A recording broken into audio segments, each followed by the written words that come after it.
Okay, now this is for the password using FTP. Now what if I want to capture files? Okay, so for example, let's quit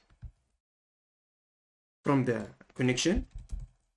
So for example, let's touch a file, and this file, let's call it file.txt. Okay, vim this file. Okay, let's put some content inside it. So this is the first line, this is first line, second line, third, etc, blah blah blah, or whatever. Okay, so this is our file. Okay, file.txt. Now let's restart the capturing. Okay, so we can have a nice page or clear page. So here FTP, open the connection to our IP address. Okay, now put Kali 1 2 3 4 5 6, and here if I type ls or dir, you can see that we have the file. Sorry, I need to increase the font size like that. So dir, you can see here is the file.txt.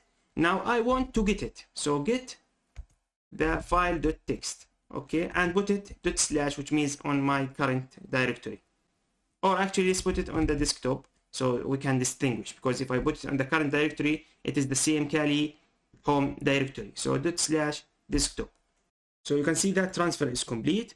Now if I go to Wireshark here, if I right click on the first, as you can see the first TCP, follow TCP stream, you can see we are start receiving, this is Kali password, here is the port, some information, and finally we are receiving, as you can see, retrieve the file.txt, and here are some values, transfer complete or whatever.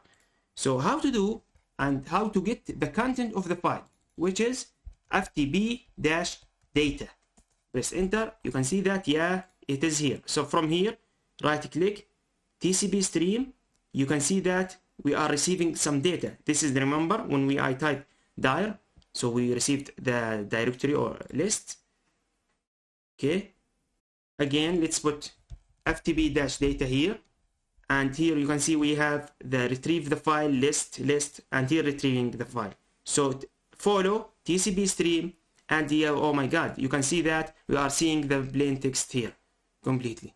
So you can see that this is the file as explained, or as a plain text, which is something very dangerous.